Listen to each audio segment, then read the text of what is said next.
Praise the lord. ప్రభువైన యేసుక్రీస్తు నామములో అందరికీ శుభము, జయము కలుగును గాక. ఆమేన్. దేవుడు మనకు ఈరోజు ఇచ్చిన వాగ్దానం 10వ అధ్యాయము మత్తయి సువార్త 10వ అధ్యాయము 29, 30, 31 వచనం చూద్దాం. దేవుడు మనకిచ్చిన అద్భుతమైన వాగ్దానాన్ని చూద్దాం. 2 పిచ్చుకలు కాసునకు అమ్మబడును గదా! అయినను మీ తండ్రి సెలవలేక వాటిలో ఒక్కటైనను నేలన పడదు. మీ తల వెంట్రుకలన్నీయు లెక్కింపబడి ఉన్నవి గనుక మీరు భయపడకుడి. మీరనేకమైన పిచ్చుకల కంటే శ్రేష్ఠులు. అంటే దేవుడు మనకు ఏమని వాగ్దానం ఇస్తున్నారు అంటే, నువ్వు భయపడొద్దు. నీ తల వెంట్రుకలన్నీ లెక్కించబడి ఉన్నవి. మీరు ఎంత శ్రేష్ఠులు అంటే, అనేకమైన పిచ్చుకల కంటే మీరు శ్రేష్ఠులు. అంటే 2 పిచ్చుకలు కాసుకు అమ్మబడతాయి. అంటే ఆ పిచ్చుకల విలువెంత? చాలా విలువ తక్కువైన వాటివి. పిచ్చుకలన్నవి చాలా విలువ తక్కువ ఆ రోజుల్లో. అయితే ఆ పిచ్చుకలు ఒక కాసుకు అమ్మబడతాయి కదా! అంటే విలువ లేని వాటినే వారమ్ముతున్నారు.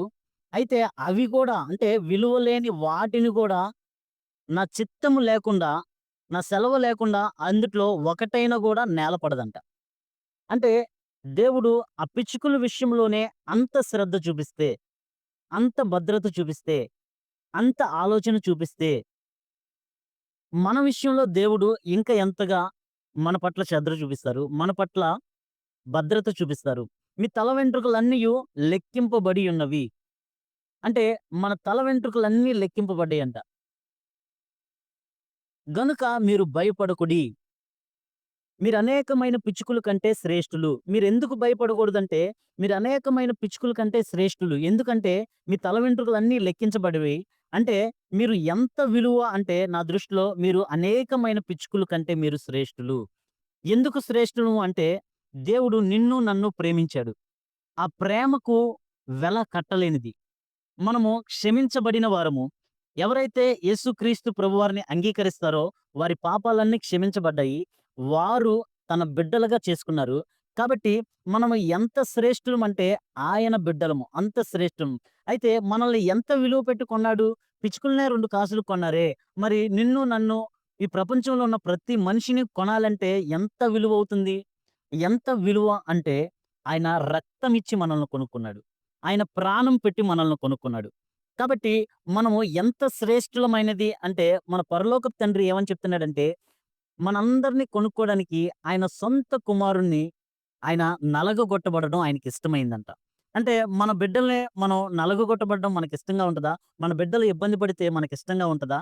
ఏది ఏమైనా పోనీ గాని మన బిడ్డలు ఇబ్బంది పడకూడదు. మన బిడ్డలు ఏడవకూడదు. మన బిడ్డలు బాధపడకూడదు అని మనం చూస్తాం. అయితే మన పరలోకపు తండ్రి తన కుమారుడు నలగగొట్టబడడం ఇష్టమైంది. ఆయన కొరడాల దెబ్బలు తినడం ఇష్టమైంది. ఆయన రక్తం కార్చడం ఇష్టమైంది. ఆయన సిలువలో మరణించడం ఇష్టమైంది. ఎందుకు అంటే ఆ యొక్క రక్తం ద్వారా, ఆ యొక్క ప్రాణ త్యాగం ద్వారా నిన్ను, నన్ను గూడా ఆయన కుమారులుగా చేసుకున్నాడు. అంటే ఎంత విలువైన వారము అంటే ఆయన కుమారుడు ఎంత విలువ గలుగో అంతే విలువ కలిగిన వారిగా మనల్ని చేసుకున్నాడు. కాబట్టి మనం ఎంత శ్రేష్ఠులము? ఆయన దృష్టిలో మనము బహుశ్రేష్ఠులము. మనల్ని బహు విలువ పెట్టి కొన్నాడాయన. కాబట్టి మనము అనేకమైన పిచ్చుకల కంటే శ్రేష్ఠులం. అందుకనే మీరు భయపడకుడి.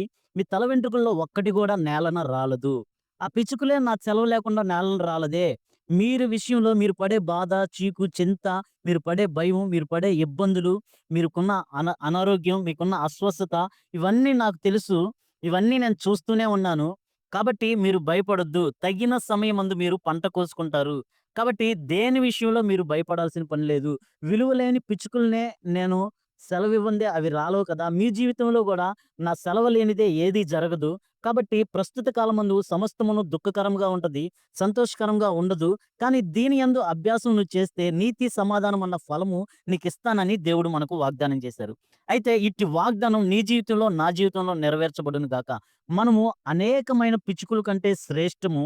అనేకమైన వారికంటే ఆయన బిడ్డలకి ఆయన శ్రేష్ఠులుగా ఉంచాడు. ఆయన బిడ్డలకి ఆయన నమ్మకమైన మంచి ఈవులను ఆయన దాచి ఉంచాడు. ఆ ఈవులను మనం పొందుకోవాలంటే కొంత సమయం పడుతుంది. ఆ సమయము మరి మన చేతుల్లోనే ఉంది. మనం ఎంతగా విధేయత చూపిస్తామో, మనం ఎంతగా లోబడతామో దేవునికి, అంతగా మనకు విశాలతను దయచేస్తాడు దేవుడు. ఆయన చిత్తం లేనిదే మన జీవితంలో ఏది జరగదని దేవుడు మనకు వాగ్దానం చేశారు. కాబట్టి భయపడక మనము సాగిపోయేవారుగా ఉన్నాం. ఇట్టి కృప నీకు, నాకు, మన కుటుంబంలో ఉన్న ప్రతి ఒక్కరికి దేవుడు దయచేయును గాక. ఆమేన్.